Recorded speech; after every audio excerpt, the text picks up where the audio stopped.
Martial ল জারি হয়েছে এবং বঙ্গবন্ধু দেশের স্বাধীনতা ঘোষণা, বাংলাদেশের স্বাধীনতা ঘোষণা করেছে।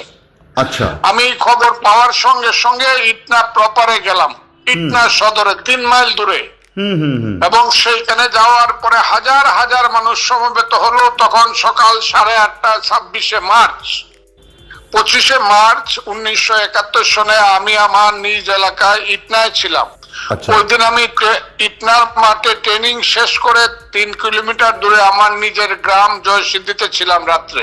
আচ্ছা, এবং সেই রাত্রে যে ঘটনা ঘটেছে আমি তার কোনো প্রত্যক্ষ সাক্ষী নই, বা আমি সেই রাত্রে জানতেও পারিনি যে বাংলাদেশের ঢাকাতে এই ঘটনা ঘটছে।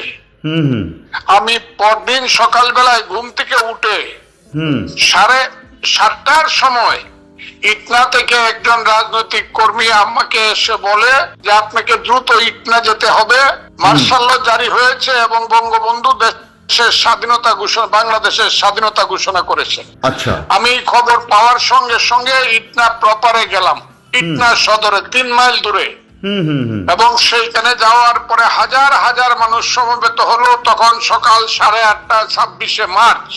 আচ্ছা, সেই সময় আমাকে ওয়্যারলেস অপারেটর অত্যন্ত গোপনে একটি চিঠি পাঠালেন, চিঠি দিলেন।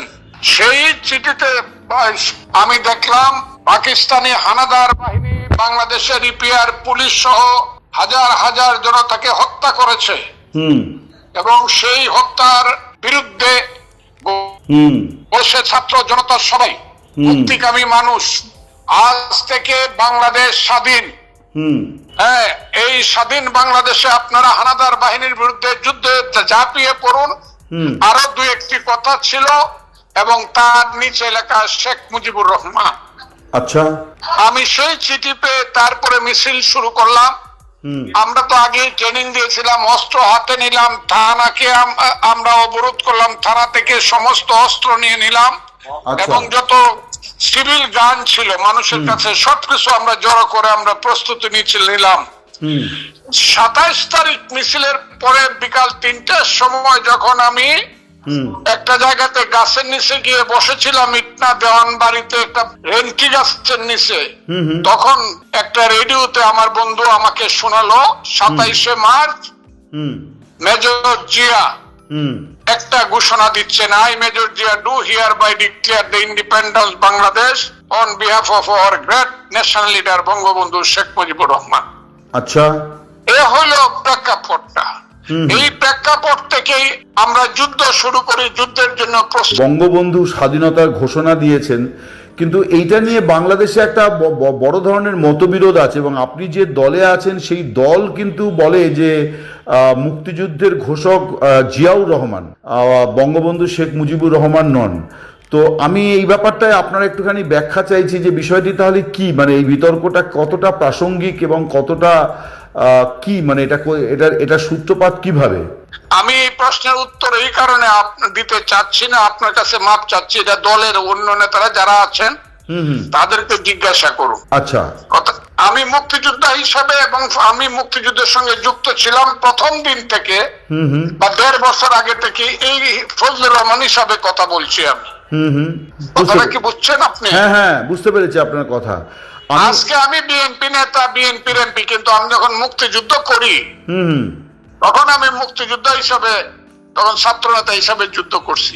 সেটা প্রেক্ষাপট সত্য, আমার জীবনের সত্য। আজকেরটা আমি বিএনপি করি, এটাও সত্য। আমি যা জানি তা বললাম। তার মানে আপনি একটা সত্যকে আরেকটা সত্য দিয়ে রিপ্লেস করবেন না, সত্য সত্যই আপনার কাছে, সে আপনি যে দলেই থাকুন। জি, আমার কাছে এটা আমি বলবো এবং বলছি, বারবার বলছি এই কথাটা। হ্যাঁ, কিন্তু হ্যাঁ বলুন বলেন। এটা আমি কোথাও কোনোদিন এটাকে আমি গোপন করব না, তাহলে আমার নিজের সঙ্গে প্রতারণা করে। আমি এটা বুঝি যে আমি সকালবেলা 26 তারিখ সকালবেলা 8:30টার সময়, এটা আমার বইয়ে লিখছি, বক্তৃতায় বলছি, বিএনপি করতে এসে বলছি, দেশ নেত্রী বেগম খালেদা জিয়ার সামনে বক্তৃতা করি।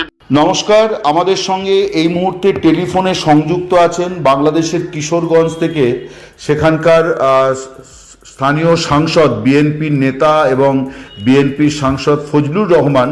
ফজলুর রহমানের আরও অনেক বড় পরিচয়, তিনি একজন বীর মুক্তিযোদ্ধা, বাংলাদেশের মুক্তিযুদ্ধে তার এক বিরাট অবদান। তো আজকে আমরা তাকে সংযুক্ত করেছি মূলত মুক্তিযুদ্ধ সংক্রান্ত একটি বিষয়ে আলোচনার জন্যে। আপনারা সকলেই জানেন যে 25শে মার্চ বাংলাদেশের মানে ইতিহাসে এক কলঙ্কময় দিন। অপারেশন সার্চলাইটের নামে যে রাতে একটা অন্ধকার নামিয়ে এনেছিল পাকিস্তানি সেনাবাহিনী, এক গণহত্যা শুরু হয়েছিল ঢাকা শহরে এবং পরবর্তীকালে 9 মাস ধরে বাংলাদেশে, পূর্ব পাকিস্তানে এবং বাংলাদেশে যেভাবে গণহত্যা হয়েছিল। তো সেই প্রসঙ্গে আমরা এই মানে মুক্তিযোদ্ধার সঙ্গে কথা বলবো। মিস্টার ফজলুর রহমান, আপনাকে দ্য ওয়ালে অনেক স্বাগত জানাই। আমি জানি ব্যক্তিগতভাবে যে আপনি অত্যন্ত ব্যস্ত মানুষ, তো তার মধ্যে আপনি যে সময় দিয়েছেন আমাদেরকে, এই জন্য আমি আপনাকে কৃতজ্ঞতা জানাই। আমি একটু আপনার মুখ থেকে শুনতে চাই যে ওই রাতটি অর্থাৎ 1971-এর 25 মার্চ আপনি তখন কোথায় ছিলেন এবং আপনাদের কি পরিস্থিতির মধ্যে ছিলেন এবং পরবর্তী দিনগুলি কিভাবে আপনাদের কাটলো। আপনাকে অসংখ্য ধন্যবাদ। 25শে মার্চ 1971 সনে আমি আমার নিজ এলাকায় ইটনায় ছিলাম। ওই দিন আমি ইটনার মাঠে ট্রেনিং শেষ করে 3 কিলোমিটার দূরে আমার নিজের গ্রাম জয়সিদ্ধিতে ছিলাম রাত্রে। আচ্ছা। এবং সেই রাত্রে যে ঘটনা ঘটেছে আমি তার কোনো প্রত্যক্ষ সাক্ষী নই, বা আমি সেই রাত্রে জানতেও পারিনি যে বাংলাদেশের ঢাকাতে এই ঘটনা ঘটছে। আমি পরদিন সকালবেলায় ঘুম থেকে উঠে 7:30টার সময় ইটনা থেকে একজন রাজনৈতিক কর্মী আমাকে এসে বলে যে আপনাকে দ্রুত ইটনা যেতে হবে, মার্শাল ল জারি হয়েছে এবং বঙ্গবন্ধু দেশের স্বাধীনতা ঘোষণা, বাংলাদেশের স্বাধীনতা ঘোষণা করেছে। আচ্ছা। আমি এই খবর পাওয়ার সঙ্গে সঙ্গে ইটনা প্রপারে গেলাম, ইটনা সদরে 3 মাইল দূরে। এবং সেইখানে যাওয়ার পরে হাজার হাজার মানুষ সমবেত হলো। তখন সকাল 8:30 26শে মার্চ। আচ্ছা। সেই সময় আমাকে ওয়্যারলেস অপারেটর অত্যন্ত গোপনে একটি চিঠি পাঠালেন, চিঠি দিলেন। সেই চিঠিতে আমি দেখলাম পাকিস্তানি হানাদার বাহিনী বাংলাদেশের ইপিআর পুলিশ সহ হাজার হাজার জনতাকে হত্যা করেছে এবং সেই হত্যার বিরুদ্ধে বসে ছাত্র জনতার সবাই, মুক্তিকামী মানুষ। আজ থেকে বাংলাদেশ স্বাধীন। হ্যাঁ, এই স্বাধীন বাংলাদেশে আপনারা হানাদার বাহিনীর বিরুদ্ধে যুদ্ধে ঝাঁপিয়ে পড়ুন। আরো 2-1টি কথা ছিল এবং তার নিচে লেখা শেখ মুজিবুর রহমান। আচ্ছা। আমি সেই চিঠি পেয়ে তারপরে মিছিল শুরু করলাম। আমরা তো আগে ট্রেনিং দিয়েছিলাম, অস্ত্র হাতে নিলাম, থানাকে আমরা অবরোধ করলাম, থানা থেকে সমস্ত অস্ত্র নিয়ে নিলাম এবং যত সিভিল গান ছিল মানুষের কাছে সবকিছু আমরা জড়ো করে আমরা প্রস্তুতি নিলাম। 27 তারিখ মিছিলের পরে বিকাল 3টার সময় যখন আমি একটা জায়গাতে গাছের নিচে গিয়ে বসেছিলাম, ইটনা দেওয়ান বাড়িতে একটা রেন্টি গাছের নিচে, তখন একটা রেডিওতে আমার বন্ধু আমাকে শোনালো 27শে মার্চ মেজর জিয়া একটা ঘোষণা দিচ্ছেন, I major Zia do hereby declare the independence Bangladesh on behalf of our great national leader Bangabandhu Sheikh Mujibur Rahman. আচ্ছা। এ হলো প্রেক্ষাপটটা। এই প্রেক্ষাপট থেকেই আমরা যুদ্ধ শুরু করি, যুদ্ধের জন্য প্রস্তুতি নিই এবং শেষ পর্যন্ত আমরা ভারতে যাই। এবং সেই ভারতে যাওয়ার সময়টা হলো মার্চ মাসের 26-এর পরে এপ্রিল মাসের 23 তারিখ। আচ্ছা। আমরা ভারতের দিকে রওনা হই এবং পরবর্তী সময়ে ভারতে গিয়ে ট্রেনিং নিয়ে যুদ্ধ শুরু করি। এ হলো প্রেক্ষাপট। আপনি একটুখানি বলছিলেন যে ইটনাতে আপনি ট্রেনিং শেষ করে বাড়ি ফিরেছিলেন, তো তার মানে বঙ্গবন্ধু যে আনুষ্ঠানিক ঘোষণা দিলেন যুদ্ধের, তার আগে থেকেই আপনারা যুদ্ধ করবেন বলে বাঙালি প্রস্তুতি শুরু করে দিয়েছিল, বাঙালি তরুণেরা। আমি 1969 সনের 14ই নভেম্বর সিরাজুল আলম খানের কাছে অনামিকার রক্ত কেটে মুক্তিযুদ্ধের শপথ করেছিলাম। আমি বিএলএফ এর মেম্বার ছিলাম মুক্তিযুদ্ধের 1.5 বছর আগে থেকেই। আচ্ছা। আমার কথাটা কি আপনি বুঝতে পারছেন? হ্যাঁ হ্যাঁ হ্যাঁ, আমি বুঝতে পেরেছি আপনার কথা। তার মানে বঙ্গবন্ধুর ঘোষণার আগে থেকেই আপনারা প্রস্তুতি নিয়েছিলেন এবং আপনারা জানতেন যে এরকম একটা ঘোষণা আজ হোক কাল হোক আসবে এবং আপনাদেরকে পাকিস্তানি বাহিনীর বিরুদ্ধে যুদ্ধ করতে হবে। হ্যাঁ, বেশ। জি, আমরা প্রস্তুত ছিলাম। আচ্ছা। আমি 7ই মার্চের বক্তৃতা রেসকোর্স ময়দানে বসে শুনেই আমি হলে গেলাম, ইকবাল হলে। আচ্ছা। তখনকার 4 ছাত্র নেতার মধ্যে একজনের নাম ছিল শাহজাহান সিরাজ, আমি তার রুমমেট ছিলাম। উনি ছাত্রলীগের জেনারেল সেক্রেটারি ছিলেন কেন্দ্রের। উনি বললেন ঢাকায় থাকার দরকার নাই, উনি আমাকে 7টা পতাকা দিলেন, বলেন গোপনে এগুলা নিয়ে কিশোরগঞ্জ যাও। সেই পতাকা নিয়ে পরের দিন সকালে এসে 10ই মার্চে কিশোরগঞ্জে পাকিস্তানের পতাকা পুড়িয়ে বাংলাদেশের পতাকা তুলে। 10ই মার্চ, এটা 26শে মার্চ না। আচ্ছা, কাজে আমরা যুদ্ধের জন্য প্রস্তুত ছিলাম আগে থেকে। বুঝতে পেরেছি। আপনি একটা কথা বললেন যে আপনার কাছে ওয়্যারলেস মেসেজে যে চিঠিটি এলো এবং আপনি যেটা শুনতে পারলেন তার আগেই যে বঙ্গবন্ধু স্বাধীনতার ঘোষণা দিয়েছেন, কিন্তু এইটা নিয়ে বাংলাদেশে একটা বড় ধরনের মতবিরোধ আছে এবং আপনি যে দলে আছেন সেই দল কিন্তু বলে যে মুক্তিযুদ্ধের ঘোষক জিয়াউর রহমান, বঙ্গবন্ধু শেখ মুজিবুর রহমান নন। তো আমি এই ব্যাপারটায় আপনার একটুখানি ব্যাখ্যা চাইছি যে বিষয়টি তাহলে কি, মানে এই বিতর্কটা কতটা প্রাসঙ্গিক এবং কতটা কি, মানে এটা সূত্রপাত কিভাবে? আমি এই প্রশ্নের উত্তর এই কারণে দিতে চাচ্ছি না, আপনার কাছে মাপ চাচ্ছি। এটা দলের অন্য নেতারা যারা আছেন তাদেরকে জিজ্ঞাসা করুন। আচ্ছা। আমি মুক্তিযোদ্ধা হিসাবে এবং আমি মুক্তিযুদ্ধের সঙ্গে যুক্ত ছিলাম প্রথম দিন থেকে বা 1.5 বছর আগে থেকে। এই ফজলুর রহমান হিসাবে কথা বলছি আমি। কথাটা কি বুঝছেন আপনি? হ্যাঁ, বুঝতে পেরেছি আপনার কথা। আজকে আমি বিএনপি নেতা, বিএনপির এমপি, কিন্তু আমি যখন মুক্তিযুদ্ধ করি তখন আমি মুক্তিযোদ্ধা হিসাবে, তখন ছাত্র নেতা হিসাবে যুদ্ধ করছি। সেটা প্রেক্ষাপট সত্য, আমার জীবনের সত্য। আজকেরটা আমি বিএনপি করি, এটাও সত্য। আমি যা জানি তা বললাম। তার মানে আপনি একটা সত্যকে আরেকটা সত্য দিয়ে রিপ্লেস করবেন না, সত্য সত্যই আপনার কাছে, সে আপনি যে দলেই থাকুন। জি, আমার কাছে এটা আমি সবসময় এটা আমি বলবো এবং বলছি, বারবার বলছি এই কথাটা। হ্যাঁ, কিন্তু হ্যাঁ বলুন বলেন। এটা আমি কোথাও কোনোদিন এটাকে আমি গোপন করব না, তাহলে আমার নিজের সঙ্গে প্রতারণা করে। আমি এটা বুঝি যে আমি সকালবেলা 26 তারিখ সকালবেলা 8:30টার সময়, এটা আমার বইয়ে লিখছি, বক্তৃতায় বলছি, বিএনপি করতে এসে বলছি, দেশ নেত্রী বেগম খালেদা জিয়ার সামনেও বক্তৃতা করেই বলছি যে আমি 8 তারিখে সকালবেলা চিঠি পাইছি একটা, 26 তারিখে সকালবেলা 8:30টায় একটা চিঠি পাইছি। তার মানে স্বাধীনতা, কিন্তু এর জন্য বিএনপি থেকে আপনার উপরে কখনো কোনো কিছু হয়নি, মানে আপনি কোনো দলে কোনো প্রশ্নের মুখে পড়েননি, বরং জামাত সম্পর্কে কিছু মন্তব্যের জন্য আপনি শোকজ হয়েছিলেন। তো আমি একটুখানি জানতে চাইছি যে মার্কিন কংগ্রেসে একজন প্রতিনিধি, তিনি বাংলাদেশের মুক্তিযুদ্ধে পাক বাহিনীর গণহত্যার এই বিষয়টা নিয়ে তিনি একটি প্রস্তাব এনেছেন এবং নিন্দা প্রস্তাব করেছেন যে এই ঘটনা নিন্দা করা হোক এবং এই গণহত্যার একটি আন্তর্জাতিক স্বীকৃতি পাওয়া উচিত। তার কারণ পৃথিবীতে এই ধরনের আরও অনেক দেশ, তাদের যে গণহত্যা সেখানে সংগঠিত হয়েছে সেগুলির আন্তর্জাতিক স্বীকৃতি আছে, কিন্তু দুর্ভাগ্যজনকভাবে 30 লক্ষ বাঙালি এবং প্রায় 2-2.5 লক্ষ মা বোনের সম্ভ্রমের বিনিময়ে এবং 30 লক্ষ বাঙালি শহীদ হওয়ার ঘটনায় যে মুক্তিযুদ্ধ, যে স্বাধীনতা, সেই সেটাকে দমন করার জন্য যে গণহত্যা, তার কিন্তু কোনো আন্তর্জাতিক স্বীকৃতি নেই। তো এই বিষয়টিকে আপনি কিভাবে দেখছেন?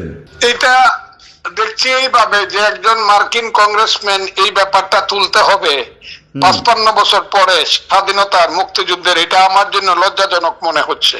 আচ্ছা, এটা তো দিবালুকের মতো সত্য যে পাকিস্তানিরা গণহত্যাকারী এবং এই দেশে তারা গণহত্যা চালিয়েছে। এটা দিবালুকের মতো, এটা তো প্রথম দিন প্রতিষ্ঠিত হওয়ার কথা ছিল। ঠিক। এটা মার্কিন সিনেটে প্রস্তাব করতে হবে কেন? আপনার কি মনে হয় যে বাংলাদেশে এত বছর যারা সরকার পরিচালনা করেছে, এটা তাদেরও একটা ত্রুটি ছিল, সব দলগুলিরও একটা ত্রুটি ছিল যে এটা নিয়ে আন্তর্জাতিক স্তরে সেইভাবে উদ্যোগ নেওয়া হয়নি? আমি কথাটাকে এইভাবে আমি বলবো না, আমি বলবো প্রত্যেকেই যার যার মতো করে মুক্তিযুদ্ধের পটভূমিকে বিশ্লেষণ করতে চেয়েছে এবং এই কারণেই আজকের এই অবস্থার সৃষ্টি হয়েছে। কিন্তু আজকের বাংলাদেশে আমরা আবার এটাও দেখতে পাচ্ছি যে জয় বাংলা বলা প্রায় নিষিদ্ধ হয়ে গেছে, বঙ্গবন্ধুর মূর্তি ভাঙা হয়েছে, তার বাড়ি ধূলিসাৎ হয়েছে।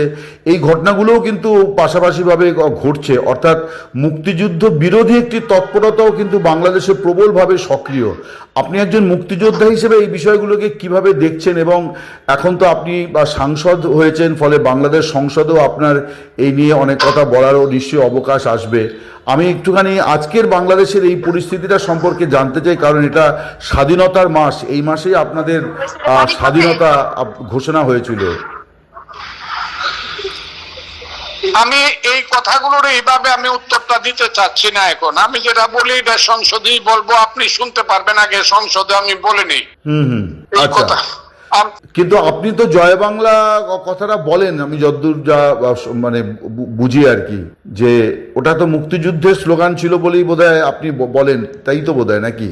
এটাই জয় বাংলা মুক্তিযুদ্ধের প্রধান স্লোগান ছিল, কিন্তু এখন অনেকেই মুক্তিযুদ্ধের এই স্লোগানটা দেয় না, কারণ আওয়ামী লীগ এই স্লোগানটাকে নিজেরা তাদের স্বার্থের জন্য ক্যাশ করেছিল। এটা একটা দুর্ভাগ্যজনক ব্যাপার। আচ্ছা, এটাও আছে কিন্তু, কারণ জয় বাংলাটা এক সময় একটা পার্টির স্লোগান হিসাবে প্রতিষ্ঠিত হয়ে গেল, যে কারণে অন্যরা এটাকে দেয় না। কিন্তু এটাই সত্য যে মুক্তিযুদ্ধের সময় প্রধান স্লোগানই ছিল জয় বাংলা, এটাই সত্য।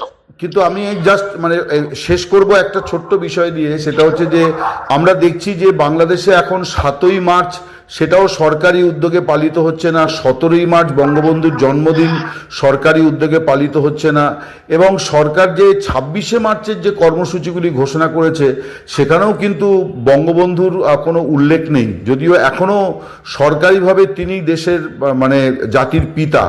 এই বিষয়টিকে আপনি কিভাবে দেখছেন? আমি এইভাবে দেখছি যে মুক্তিযুদ্ধের মানে অনেক কিছু হয়ে গেছে, আরো কিছু বাকি আছে। এই বাকিটা জন্য আপনাদেরকে অপেক্ষা করতে হবে। মানে আপনি বলছেন যে আরো একটা মুক্তিযুদ্ধ বাংলাদেশের মাটিতে প্রয়োজন আছে? নিশ্চিতভাবে 71 সঠিক ছিল না ভুল ছিল, এটার ব্যাপারে একটা রাজনৈতিক একটা যুদ্ধ হবে। আমি বলছি যে সশস্ত্র হবে এটা বলছি না, কিন্তু একটা রাজনৈতিক যুদ্ধ হবে যে 71 সঠিক ছিল না ভুল ছিল। কারণ 71 এখনো তো যারা অনেক শক্তিশালী রাজনৈতিক দল, জামাত বা এনসিপি বা স্বাধীনতা বিরোধী শক্তিরা তো মানে না 71। 71 নিয়ে তো একটা ফয়সালা হতেই হবে, এটার জন্য আপনাদের অপেক্ষা করতে হবে। তার মানে আপনি বলছেন যে এটার একটা ফয়সালা হবে এবং সেটাও একটা মুক্তিযুদ্ধ হবে, হয়তো সেটা সশস্ত্র হবে না, কিন্তু সেটা দ্বিতীয় মুক্তিযুদ্ধ হবে। সেটা আমি এখন বলবো না, কিন্তু এটা নিয়ে একটা রাজনৈতিক যুদ্ধ হবে। আচ্ছা, এবং সেই যুদ্ধে 71 জয়ী হবে, এবং তার সেই যুদ্ধের যিনি মানে নেতৃত্ব প্রদানকারী ব্যক্তি বা আরো যারা শহীদ হয়েছেন তাদের প্রত্যেকেরই স্বীকৃতি মিলবে বলে আপনি আশা করেন? আমি শুধু আশা করি না, আমি নিশ্চিত মুক্তিযুদ্ধ জয়ী হবে, মুক্তিযুদ্ধের পক্ষে শক্তি জয়ী হবে। আপনাকে অনেক ধন্যবাদ আমাদের সঙ্গে কথা বলার জন্য। আপনি ভালো থাকুন, বাংলাদেশের মঙ্গল হোক। আপনারাও ভালো থাকুন। আপনি আমাকে আমি প্রথম কথা বললাম 2 মাসের মধ্যে আপনার সাথে, মানে এই টেলিফোনে। থ্যাংক ইউ, অনেক ধন্যবাদ আপনাকে, অনেক ধন্যবাদ আমাদের সঙ্গে কথা বলার জন্য। আমি অনেকদিন কথা বলি। হ্যাঁ, আপনি ভালো থাকুন। পশ্চিমী গণমাধ্যমগুলির প্রতিবেদন অনুযায়ী ইরান বনাম আমেরিকা ইসরায়েলের সংঘাতের উপর কড়া নজর রেখেছে চীন। মার্কিন ফৌজের দুর্বলতা খুঁজে বার করাই বেজিংয়ের উদ্দেশ্য। দীর্ঘদিন ধরেই প্রশান্ত মহাসাগরীয় দ্বীপরাষ্ট্র তাইওয়ানকে অর্থাৎ রিপাবলিক অফ চায়নাকে কবজা করার ছক কষছেন ড্রাগন প্রেসিডেন্ট শি জিনপিং। তো আজকে এই পর্যন্তই, কিন্তু প্রশ্নগুলো এখানেই শেষ নয়। এই দেশ, এই রাজনীতি, এটা আমাদের সবার। আপনি, আমি, আমরা সবাই মিলে গড়ে তুলব সচেতনতার একটা মঞ্চ। আপনার ভাবনা, আপনার চিন্তা এবং আপনার মতামত আমাদের দরকার। তাই কমেন্টে লিখে জানান এই মুহূর্তে আপনি কি ভাবছেন এবং আপনি কোন দিকে তাকাচ্ছেন। রিপাবলিক অ্যান্ড পলিটিক্স কেবল খবর বা বক্তব্যের জায়গা নয়, এটা একটা ভিন্ন মতের প্ল্যাটফর্ম। এখানে প্রশ্ন করার সাহস আছে, সত্যের পেছনে ছুটে চলার স্পর্ধা আছে। চ্যানেলটি ভালো লাগলে অবশ্যই সাবস্ক্রাইব করে পাশে থাকুন, কারণ একটা ক্লিকেই হতে পারে হাজারো অন্ধকার ভেদ করে আলো খোঁজা শুরু। ফিরছি পরের পর্বে আরও খোলামেলা বিশ্লেষণ নিয়ে। সে পর্যন্ত সবাই ভালো থাকুন, সুস্থ থাকুন। আল্লাহ হাফেজ।